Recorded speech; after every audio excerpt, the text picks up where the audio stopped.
Hi guys, today I'm going to be showing you the fire build I'm currently using. Now this is an extremely strong build in ways of damage. However, in comparison to like the Lightning Monk build, for instance, it does lack crowd control.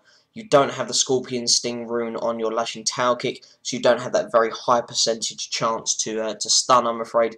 However, we are still using Deadly Reach as our main spirit generator, so you do have that 50% chance of knock-up. The idea with this Fire Monk spec, to be honest, is that things die before you do, keeping your sustain and your resistances up and not sacrificing too much base survivability for damage. But obviously, as I said, you don't have that stun from Lashing Tail Kick that you would rely on or would be extremely helpful in a lightning build. For our spirit generator, we're using Deadly Reach with Strike from Beyond. We're just using it as Strike from Beyond because the only other rune we'd normally use is Scatter Blows, but it's lightning, so therefore we're getting our additional 3 spirit per critical hit per enemy hit. And I'm also still using Deadly Reach in conjunction with the Strong Arm Bracers. And this is a little thing that still not everyone knows, so I'll just let you know now. It is 100% confirmed that the enemies hit by knockbacks that is attached to Strong Arm Bracers does proc from the knock up from Deadly Reach. So this unfortunately is like a little bit of a low roll. I think the lowest roll is 25%. But every time I knock someone up with Deadly Reach, which is that 50% chance on your third attack, I'm dealing 27% extra damage. So I knock them up, I Lashing Tail Kick them. They take an absolute ton of damage, and it's definitely enough to one-shot white mobs at least. For my first ability and my on-use abilities, I'm using Mystic Ally and Fire Ally. Now this Fire Ally benefits you in so many ways. It increases your damage by 10% just by being there, which is fantastic, especially as for a couple of weapons that you can use, which I will show you. I'll show you soon.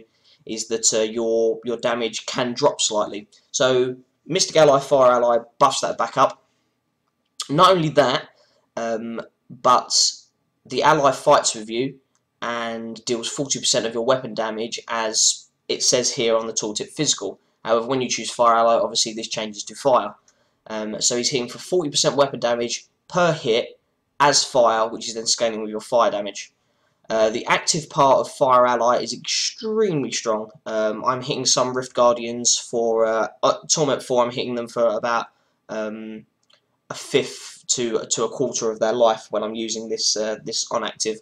Sometimes a little bit more when I'm using the active part of Mantra of Conviction as well.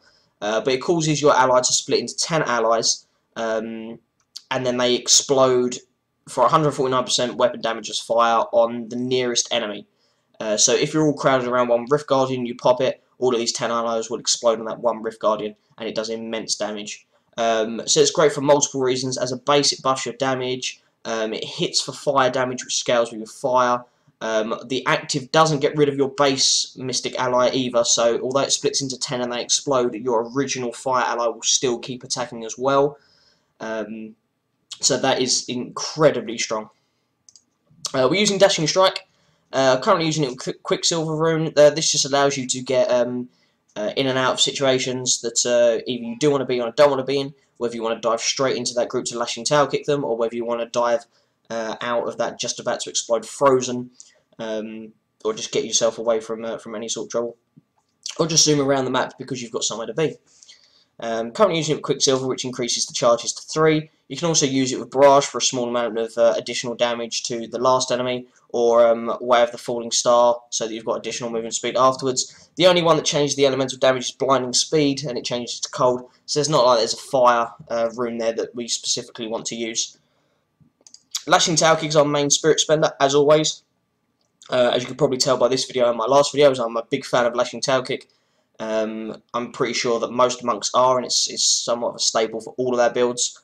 We're using it Lashing Tail Kick with Vulture Claw Kick, which changes the damage to fire, keeps the damage percentage at the same, but obviously it then allows it to scale with our plus fire damage skills. That, and it just looks awesome. It hits in a 360-degree area around you, hits everything extremely hard, burns them. it's great. Speaking of great, Epiphany and Inner Fire. This skill is broken. I push this and everything dies. The map sort of crumbles.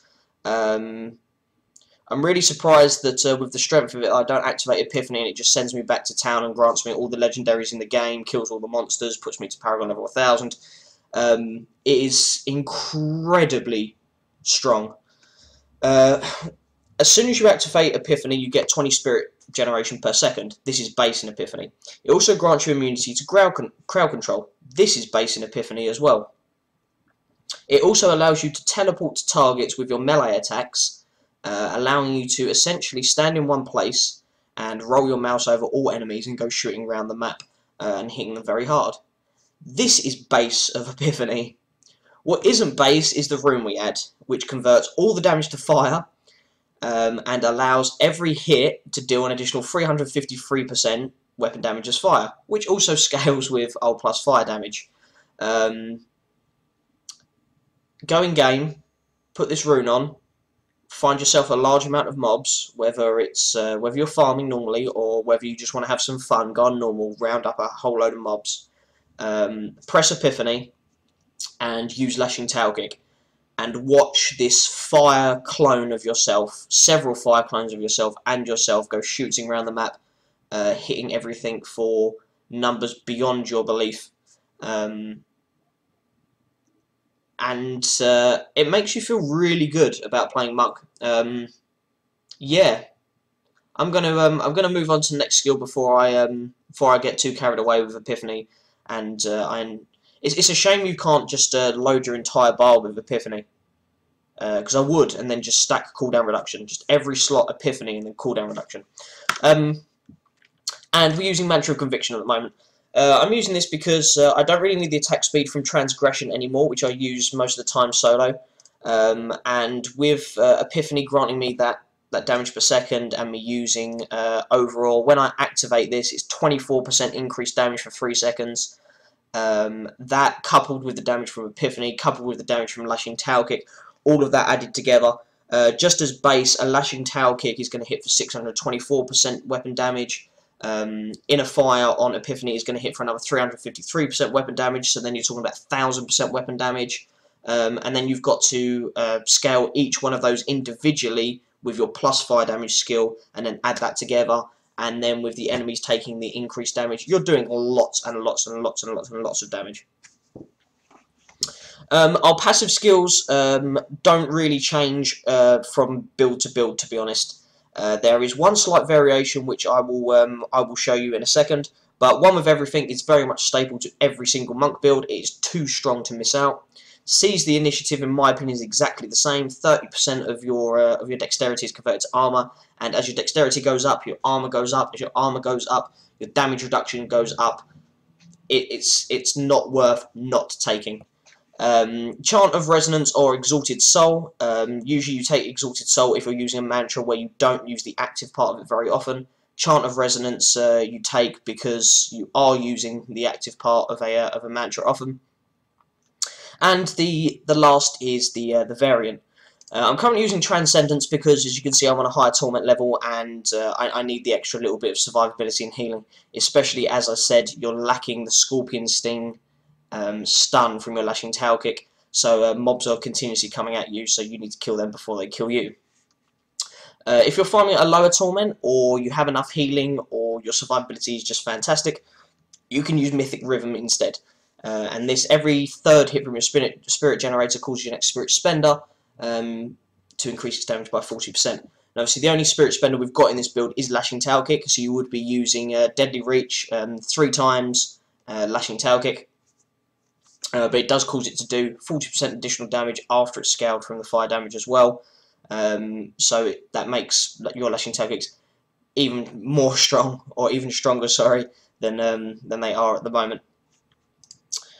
So these are the skills we are currently using. I'm quickly going to show you a couple of items that I think are crucial to this. I'm going to do a more in-depth fire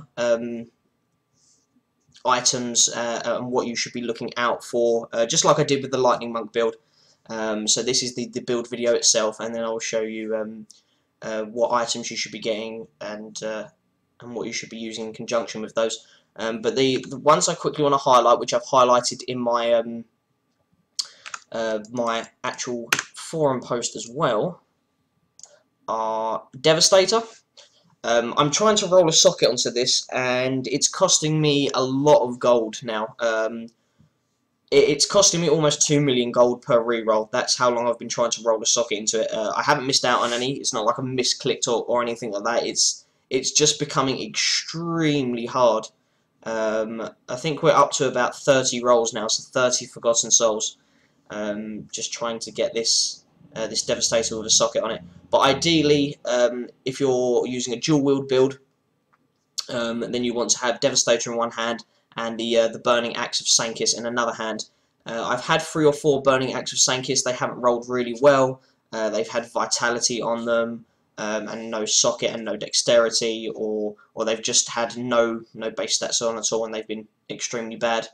But Devastator, Burning Axe of Sankis for a dual wield build is fantastic. This, however, deserves a special mention. This is Maximus. Now you're probably going to look at it and say, oh, that's not a great roll, it's only 16% fire skills, the base damage didn't roll very well, the dexterity is somewhere in the mid-region, the critical hit damage gem that I've put in there isn't a max one. As you can see by my gold amount, I'm not exactly rich. However, when I equip Maximus, my Lashing Tail Kicks hit harder. This is because the lower end damage and the higher end damage on a two-handed weapon is naturally higher than a one-handed weapon, and your abilities like Lashing Tail Kick take into account the damage in your main hand weapon, and this being the only weapon, that's what it takes into account. The chance on hit to summon a Demonic Slave is very, very, very powerful. The Demonic Slave that you summon hits for fire damage. Based on the amount of damage that he's hitting for and calculations that I've done, he seems to be hitting for about 50% weapon damage or thereabouts. But as it's fire damage, it looks like it also scales as well.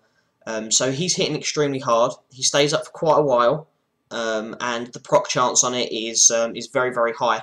So you're only without him for I seem to be without him for 5 or 6 second intervals when using Maximus. It also creates a chain between you and the Demonic Slave, which is just a standard fire chain like you'd see on champion enemies and champ packs as well, and causing enemies to run in between you and hit the chains, or you running towards the enemy with the chains will cause them to take fire damage as well.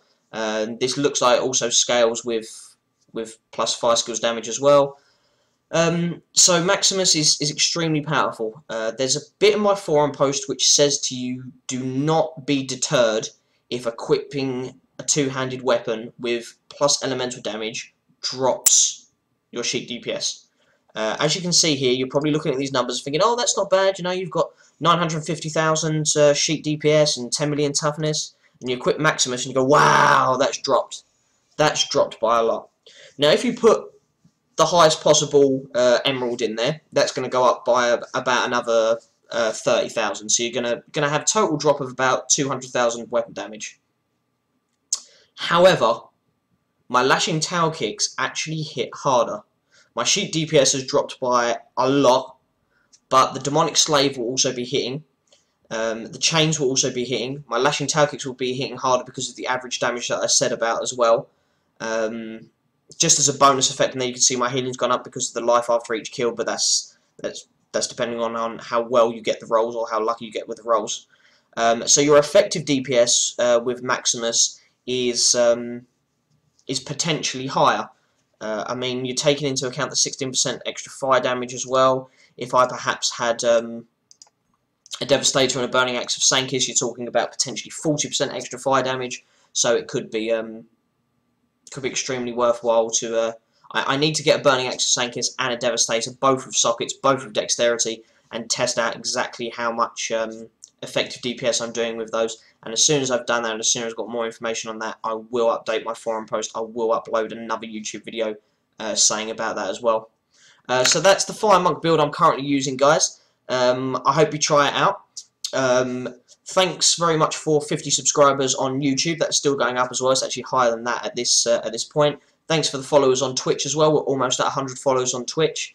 The more you follow me, the more I'm encouraged to do more build videos for you, to do more videos in general for you. And as I said, once we hit 100 subscribers on YouTube, I will do a personal video about myself, my gaming history, just so you know a little bit more about me. So it doesn't look as though you're just taking the information from my video. It's more as though I'm helping you, which is what I wish to do.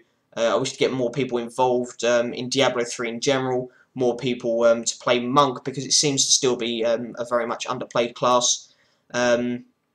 Check out my social media links at the beginning and end of the video, and also in the description box below, where I'll also put my forum post. As always, thanks very much for watching, guys.